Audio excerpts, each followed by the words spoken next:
Hello, everyone. We are live, and it is just over. Excuse the fuzz and the facial hair here.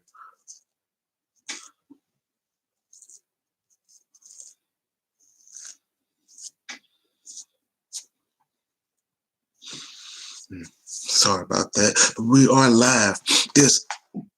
We just got done finishing up watching WWE Super Showdown 2020, and we are now here, and we're gonna talk about it.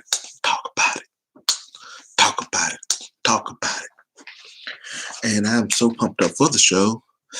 So pumped up to talk about it with you all. We got a lot to discuss. And can y'all believe what we just ended up seeing? Man, can y'all believe it? Goldberg is the new champion. Like, wow, the fact that he's the Universal Champion now. Even though he heard the rumors.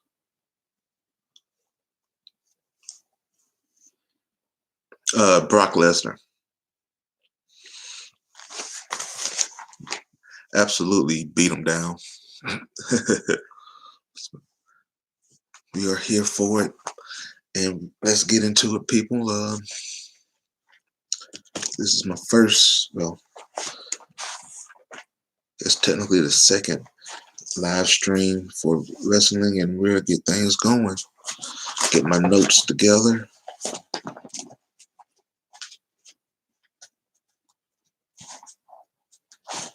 And all right, so we're gonna get going. The kickoff match, they had the OC going against the Viking Raiders. And it was kind of, it is what it is. It was, they were there. I mean, they put on a good show. Those are two very talented teams who both, like people have said, both have similar paths. Both were champions in Japan, and both came over to WWE. Both are having success, but not the success that you would have thought either team would have had based on their runs in New Japan. So they've been up and down. Both of their careers parallel each other so far in their WWE runs. The OC was able to get the victory in that match. I guess it was a good way to kick it off. And can't be too upset with those two teams. I mean, hopefully what we'll see in the future is that tag team wrestling becomes a top priority again in the WWE. I think you're seeing that on the SmackDown side, but you don't necessarily see that on the Raw side right now, with the champions being Buddy Murphy and Seth Rollins.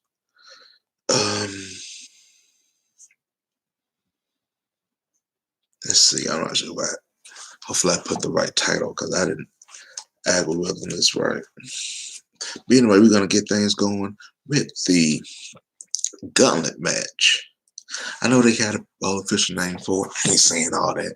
We're going to call it is what it is, the gauntlet match.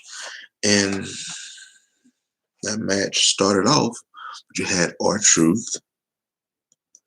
He ended up starting off with Bobby Lashley. And this is another tale of me being so upset with how they've booked Bobby Lashley. Because there's absolutely no reason why we should not be seeing Bobby Lashley versus Brock and it actually be truly believable, because Lashley is that guy. The only thing, in my opinion, that's holding him back, you could say his talking skills, but I don't buy that. Only other thing I can think of that would be holding him back is, if you understand that. So it was all right. I mean, Lashley started off strong like thought he would. Basically, gave him that work like he should, and then Truth was able to capitalize when he was able to get the spear. So basically, how it ended up happening was Lashley was going for the spear, missed the spear, hit the turnbuckle. And then Truth was able to get the roll-up victory. So he was able to pin Lashley. Lashley then was able to beat him up a little bit after that. And obviously, heel tactics happened there. Then, speaking of heel tactics, then you have the returning Andrade, who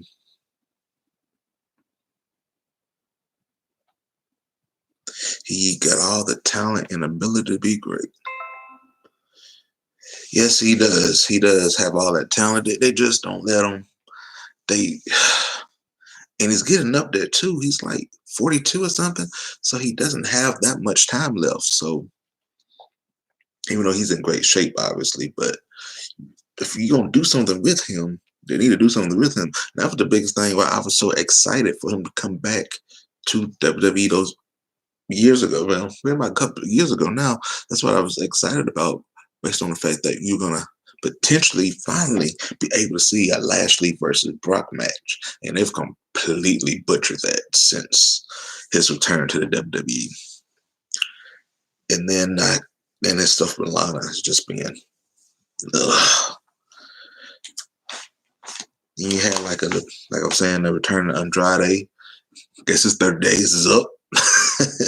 He was able to come out there and he did what you would expect most people to do when they're going against R-Truth in a situation. He was dominating the match.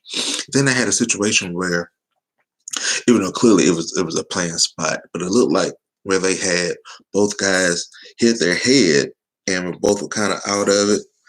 And then Andrade falls and R-Truth was able to just land on top of him, and he was able to get the victory. So that is how Truth was able to get rid of Andrade. It was somewhat creative, kind of predictable WWE.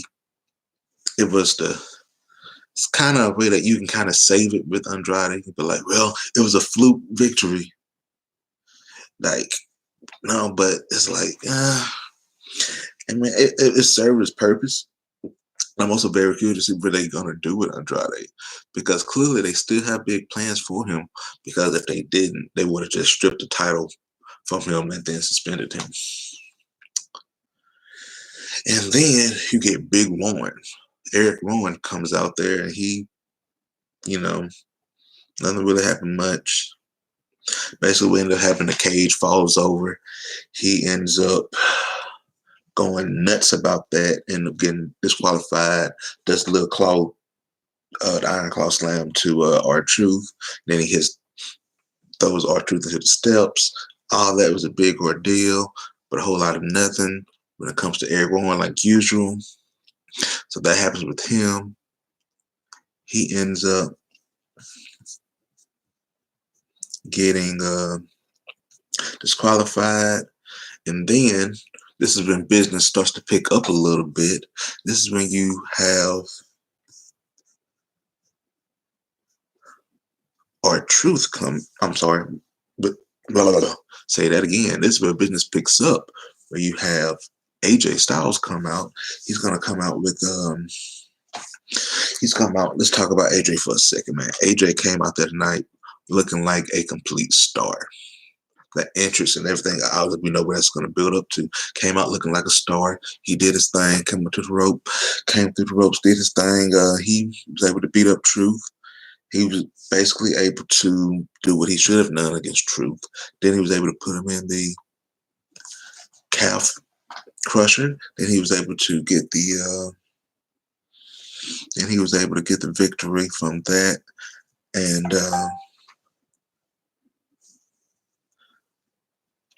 hey, Keith, what's going on, man? This is the worst pay-per-view WWE has ever got done. I don't necessarily agree with that. They've had some bad ones before. I don't maybe want to really defend them, but I don't think it's the worst. I think this pay-per-view actually had a lot of good moments into it. And not necessarily the ending part, but it did definitely have some good moments into it. It was long. They gave those guys in Saudi Arabia their money's worth, because it was long. And long some more. Like I said, AJ was able to put him in a calf crusher, defeat him. And then where we think the last person is going to be Rey Mysterio, we then basically found out that the rest of the OC, Gallows and Anderson, basically take him out. And then basically they end up getting taken out. And then we see the trench coat. Then we see the boots. And that pretty much make you know that that's the Undertaker right there. And then Taker comes out.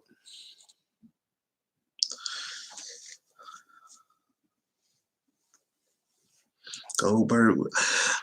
I'm a Goldberg guy. I'm never going to say anything bad about Goldberg.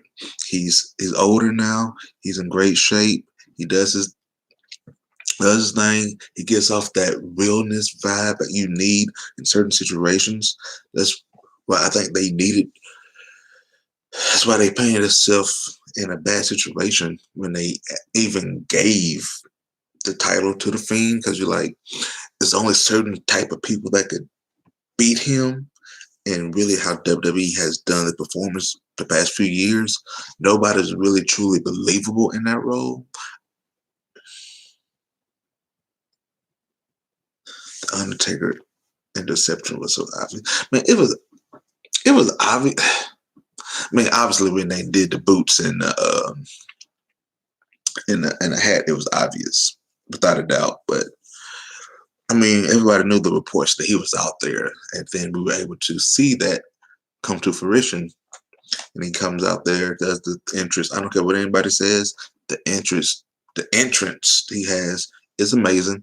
You're gonna hear me say that a lot about the entrances tonight, that they were amazing. It's gonna take him forever to get to the ring, but he does end up finally making it.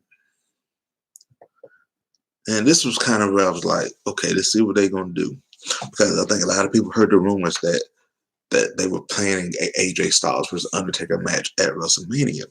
Then they have a situation where you then see how they're going to do it. Because I was thinking the whole time watching this, I'm like, if they do too much, then would that spoil the potential of them having a match later on at Mania? And they did, to me, they did just enough to give you, just enough. They didn't do a lot. Basically had Undertaker come in, basically do the choke slam at the AJ's and pin on 1, 2, 3. Actually kept the hat and the trench coat on, which I was like, okay, don't see that too often.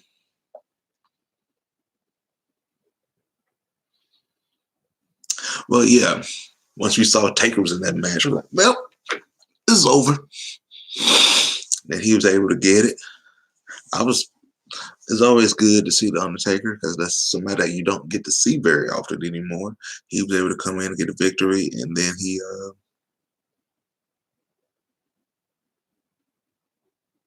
was able to keep going and doing his thing. And then moving on. The match was overall, the gauntlet match was okay. Did it kind of drag a little too much? Yes, but I thought it was passable. It is what it is. Nothing too much came out of it until the Undertaker stuff. I do think the Undertaker stuff absolutely saved it. And it was cool seeing R-Truth being the underdog, getting victories, but you knew he really wasn't going to win it. Not really like an AJ and Mysterio coming up. You knew he wasn't going to defeat. Him defeating the undercard heels in the build-up to when you finally get to see an AJ and a Mysterio who was advertised for it. It was nice over build-up. And then in the second match, we basically get to see the New Day going against Miz and Morrison. New Day did a little promo backstage. You know how they going to get hyped for everything. I was excited for that. Big fan of New Day. They're also talented. Didn't like when there was a situation going on and when they all finally got out there, and one of the announcers brought up the fact that out of the 4 men that Big E has the least experience. I don't really understand what that means when you look at what the New Day have accomplished over their career and what I don't really understand why that made any sense to bring up. I mean, it's not like you're talking about somebody who's been in the business for 2 years or something. That's when you make those type of statements. When you make that type of statement, the way he did it, you basically trying to bring a person down. And that to me didn't make any sense there. But it was to me, it was a very good match. You know, those guys always are cool. They got good chemistry. Kofi and Morrison, all the years in WWE, well, all the years wrestling, Kofi being in WWE, then Morrison traveling the world a little bit, came back, they still got it, they did great. Miz and Morrison really look like they never left, look like they've been going at it with each other the whole time. It's great. Happy to see Morrison back. It was a good match. The finish pretty much was the finish pretty much ended up being you had John Morrison getting a chair, hitting Kofi in the abdomen. Kofi then Miz was able to roll it up for the 1, 2, 3 and get new champions became Miz and Morrison. So are the champions. I'm excited to see what they're gonna do with the titles. I mean, obviously you gotta picture that the Usos are gonna be in that title picture. You have to figure that obviously New Day. Say that again. Obviously, the New Day is going to be in the title picture, and see what they're going to do with Ziggler and Bobby Roode, and you got Otis, and with him and this guy Heavy Machinery. They're in the title. They're in there. They're over. They're mad over, even though the money feud. But that is Otis going against Ziggler with something to do with Mandy Rose. But that's not to be discussed today. That's for a later on time. You had then you had Seth Rollins just cut up. I'm gonna be nice. He cut an average promo. It was average. I'm just not feeling this. I'm trying to watch this program as a whole now, and I just wasn't feeling it. Let me know what y'all think about Seth Rollins and his character. I hate it, and I would love for him to lose the title and go back to something else. But I get it because he was also in a situation where he was the face of the company and people booed him then too. So you might as well turn a face that's getting booed into a heel. Makes common sense. I'm just personally not buying it. And then the next match we ended up seeing was Humberto Carrillo going against Andrew Garza. It was a good match. They went back and forth. It was like good, bad. No, well, not really bad. It was good. It wasn't as good as the match they had on Raw. But, you know, those guys have been wrestling each other for years upon years upon years. So, you know, those guys are always going to be able to put on a good show with each other. I had in my notes that like flying head butt that Korea does is amazing. Give him credit for that. Those two guys went back and forward.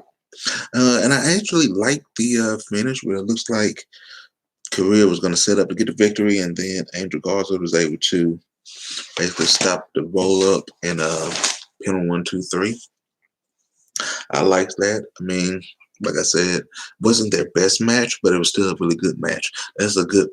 Having those two together is a good way to kill time and have people still excited about a good match. Then we also had another backstage promo. They went over tonight with these promos. You had Bayley backstage. And I don't know what it is about Bayley that I just can't connect with her at all. It's like, I could tell you playing a character. And I'm just not feeling it. Then I did another promo to talk about Cena being on SmackDown. Then we had the tag team title match where we had the Street Profits going against Seth Rollins and Buddy Murphy. And to me, I'm getting there because I know this is a long show. To me, this was a really good match. A lot of times I crack on the Street Profits because while they're crazy over, I haven't necessarily been that impressed with them in the ring, especially Angelo Dawkins. I gotta eat crow on that. That brother is doing his thing. That brother being big, he's athletic, he's able to do some great moves. He's actually really good. And I really started noticing that last Monday watching that match with him and Murphy. You can see he's really good. The problem he has a lot of times that his tag team partner Montez Ford, that dude just drips charisma, drips everything. He just checks off so many boxes that it's hard to look great if you're his tag team partner because he has everything. Andrade looked too weak. I mean, you have to look at it from this point of view. Andrade is just not coming back. Like I said, I was surprised they even still has the title. You would have thought they would have made him drop it. But he looked, I didn't think he looked too weak. I think they did exactly what they needed to do so that they can kind of say Andrade losing was a fluke. So with the headbutt, he can say that I was knocked out with the headbutt. It was a fluke. Then that probably is going to lead to another match with R-Truth. And he's probably going to get the victory against R-Truth and move on to something else. Ziggler is someone who I don't think Ziggler looked weak. I think Ziggler ought to be commended. Ziggler did an amazing job. Ziggler did a great job getting a somewhat passable, decent match out of Mansoor, which I'm going to get to, because Mansoor, but Ziggler was the man. Ziggler is a guy that you want to have on your team because, and it's not in wrestling, just in general, because he's the guy who can always go out there and do good, deliver for you. He's always going to be consistent. That's what you need a lot of times. And whew, boy, was that kind of rough to look at. But you can still say Ziggler was a star. I also got to say this about the whole Mansoor thing. I'm so sick of seeing him only perform on these shows. And they put him in great spots. He's getting over on top guys. And then you don't hear anything from him until they go back over to Saudi Arabia. I'm sick of that. It's to the point now with him. They're going to have to figure something out with him. I know he's still training because he's super young. He does not need to be on TV at all. But if you put him in these situations so much, it's going to make people want to see him more. And now I want to see him more. But because now it's like you pretty much know when they go over there, he's going to be on the card and he's going to fight somebody. He's going to beat him. Oh, yeah. I can see why some people be tired of Goldberg. I mean, he's a part-timer coming back. Now, I'm curious to see what's going to happen because now you have two part-timers as your champion. Obviously, I figure titles are going to get changed at WrestleMania, but until this road to WrestleMania, which is not that far away, but for that road to WrestleMania, it should be pretty interesting. I'm going to get back to the Street Profits match going against Seth Rollins and Buddy Murphy. I have to say this. I have to give Montez Ford true. I think he can actually, if you get him against the right opponent, and we'll see what their plans are for him. It should be interesting. It's probably, if I guess, you have to think the next opponent for him will be Roman Reigns. You get a Roman Reigns versus Goldberg match at WrestleMania. That would have to be my guess. But I gotta give a big ups to that Frog Splash. That may have been the greatest. I know RVD has the 5-star Frog Splash. If RVD Frog Splash is 5-star, that's a 10-star what we saw tonight. That was great. The greatest. That guy's got so much talent and ability. It's crazy. And like I put on my notes, the Street Profits are getting better and better every single match. We already kind of talked about Ziggler and Mansoor, Monsters, whatever you want to call them. Kind of talked about that. And that's going to now lead us to Brock versus Ricochet. That match was kind of, know a lot of people had hope that the Ricochet match with Brock would turn into more like how he was had his matches with like a Daniel Bryan, how he had matches with AJ and Seth, how it was competitive back and forth. Then you eventually had Brock get the victory. We did not get that at all. That was a straight up squash. He took him to Suplex City, boom, boom, boom. L5, get the victory. He's on his way back to America.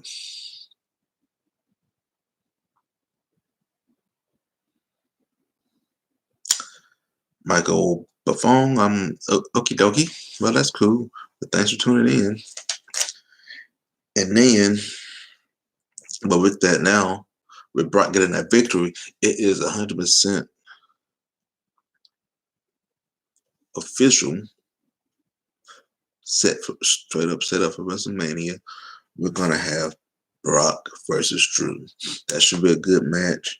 And I'm not sold that Drew McIntyre is gonna go over here.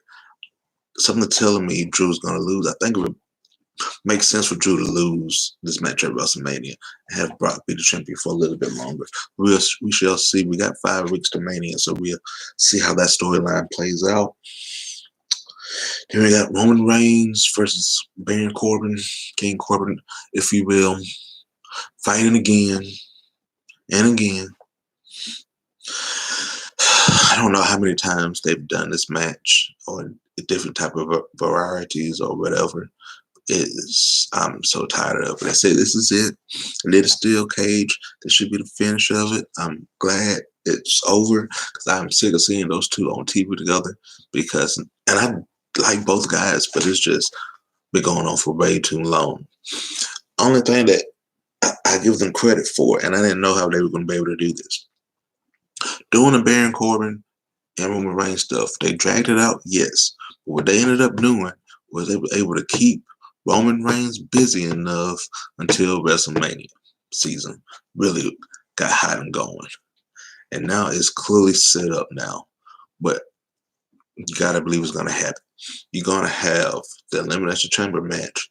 You're going to have Roman's probably going to be in the Elimination Chamber match. Baron and probably Braun and Kofi and maybe a couple more people, whatever. Those guys are going to be in that match. You got to believe Roman is going to get that victory. We're going to get Roman versus Goldberg at WrestleMania. And I don't know how that match will go. It'll be interesting, I guess. And then, but the ending of that match, like I said, it was. I don't see them putting a Fiend in that. They could, though. They could make it a triple threat. I'm just kind of sick of them doing so many triple threat or multi-person matches at WrestleMania because it just be way too many. That's why when I was talking to somebody about NXT, they were like, do you think they should just put Bianca Belair in that match too with Charlotte Flair? And, well, he will be at WrestleMania, no doubt about it. Bray Wyatt will be at WrestleMania, but I'm not sure exactly how they will book him. Like that'll be interesting to see what they gonna have planned for him at WrestleMania, because now you're starting to see the WrestleMania plans start to take shape a little bit, and I wonder where he's gonna be at because I don't think they're gonna do a triple threat match. At least I hope, like I said, I hope they don't. We shall see, though. All right. Nah, I can't see. I don't think he's going to see Goldberg that much for him to be able to lose it that fast anyway. Go finish up that one match, though. We got to give up to Roman Reigns. He had the chain with the Superman punch, hit Corbin. That was the victory. Match is over. Then we had Bayley going against Naomi. I got to speed through this a little bit faster. Bayley was able to get the victory over Naomi. Naomi did some great things. She's so athletic. To me, she's the most athletic woman on the roster. That split though, the corkscrew was great. It was a creative finish for Bayley to able to get the finish by hiding her, by taking Naomi's foot and putting it in her shirt. Creative finish. Give them props for that. First women's match in the history of Saudi Arabia. Give them big ups to that. Then we were able to move along. Main event, Goldberg versus Bray. I'd already talked about it some.